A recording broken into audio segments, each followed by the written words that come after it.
नमस्कार साथियों, आप देखना आरंभ कर चुके हैं मेरा चैनल सच की बात। यहाँ बात होती है महत्वपूर्ण विमर्श के मुद्दों पर। अक्षय तृतीया की, परशुराम जयंती की सभी को हार्दिक शुभकामनाएं। आज पुनः बात करने जा रहे हैं रामायण के ऊपर। तो साथियों, रामायण के बारे में 3 भ्रांतियां बेहद महत्वपूर्ण तरीके से फैलाई जा रही है। पहली बात तो यह कि रामायण इतिहास है अथवा कोई पौराणिक कपोलकल्पित ग्रंथ है। दूसरी बात इसमें यह फैलाई जा रही है कि रामायण का जो युद्ध हुआ था राम और रावण के मध्य, वह मात्र एक स्त्री को लेकर के हुआ युद्ध था। यह कोई धर्म की स्थापना हेतु किया गया युद्ध नहीं था। और तीसरी बात जो फैलाई जाती है वह यह कि रामायण में जो देवी देवताओं का वर्णन किया गया है, अगर इतिहास है तो फिर देवी देवताओं का वर्णन। एक बात और कही जाती है कि जैसे तुलसीदास जी या वाल्मीकि जी चूंकि राजाश्रय में पल रहे थे, तो उन्होंने जीतने वाले पक्ष की महिमा मंडन किया। तो इस तरीके की भ्रांतियां रामायण के संदर्भ में फैलाई जाती हैं। तो उनका मैं आपको तथ्यपूर्वक बताना चाहूँगा कि पहली भ्रांति ये कि रामायण इतिहास है या नहीं। तो इतिहास की जो परिभाषा है हमारे शास्त्रों में या कहीं भी, वह बहुत महत्वपूर्ण है।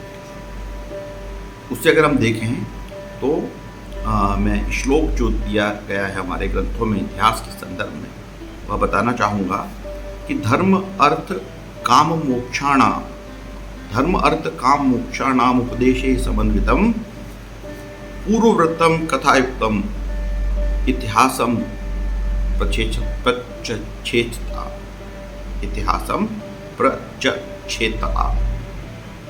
अर्थात इसमें धर्म अर्थ काम मोक्ष, इन 4 पुरुषार्थों से संबंधित ज्ञान दिया गया हो, उपदेश दिया गया हो, और जो पूर्व में घटित हो चुका हो और जो कथा रूप में वर्णित किया गया हो, वह इतिहास है।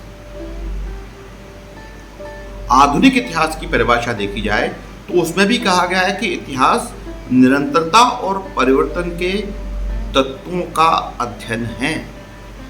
अर्थात जो तत्व समाज के लिए सही थे, जिन्होंने सस्टेन किया, और जो तत्व समाज के लिए गलत थे वह विलीन हो गए समय की धारा में। यह इतिहास का अध्ययन है। तो यही इतिहास के बारे में हमारे ग्रंथ में कहा गया है।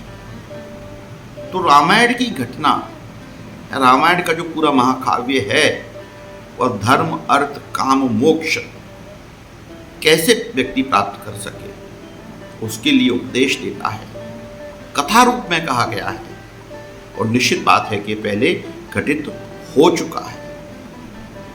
अब दूसरी भ्रांति की बात की जाए कि रामायण का युद्ध केवल स्त्री के ऊपर लड़ा गया था, तो वह पूर्णतः असत्य है। क्योंकि रावण के अंत की जो योजना है वह राम के जन्म के पूर्व ही बन चुकी थी। रावण का बल ऐसा था कि उसे कोई व्यक्ति परास्त नहीं कर सकता था।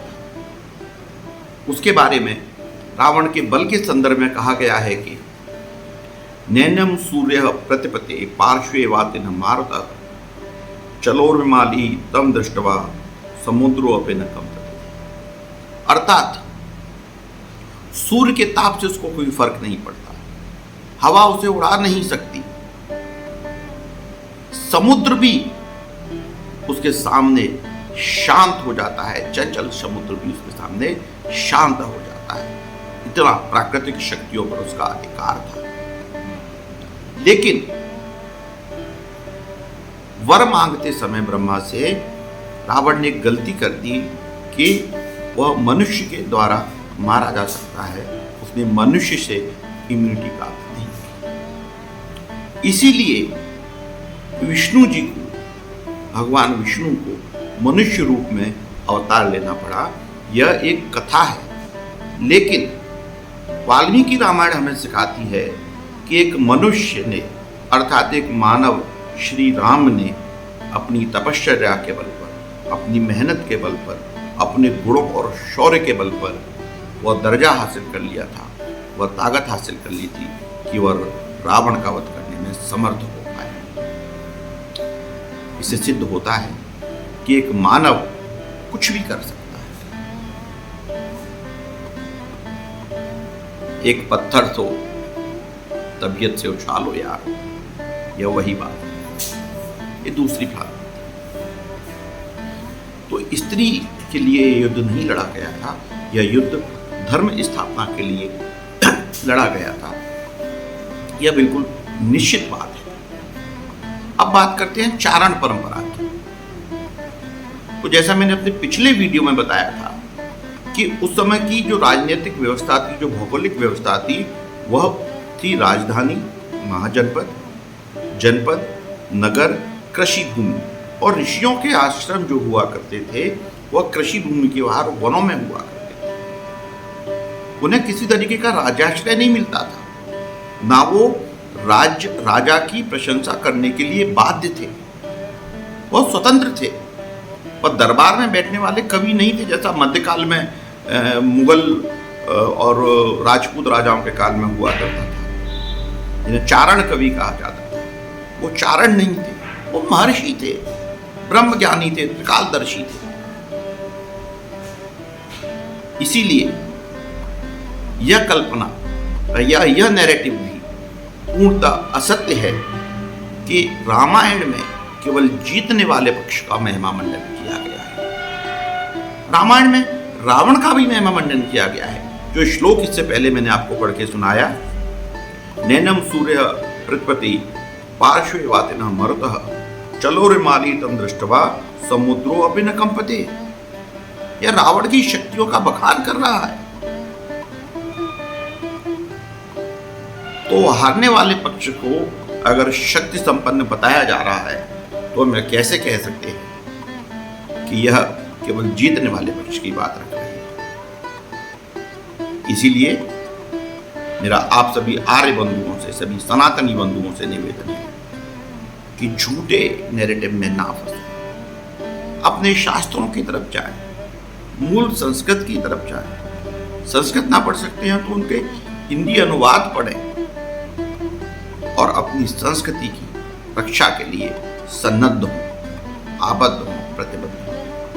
धन्यवाद। अगर आपको ये वीडियो पसंद आया हो तो मेरे चैनल को, मेरी रील को अधिक से अधिक लोगों तक पहुंचाने का कृपा करें। धन्यवाद। मेरी पुस्तक ग्रो विद धर्मा जो आ रही है उसमें आपका सहयोग अपेक्षित है। वह हमारे शास्त्रों से ऐसे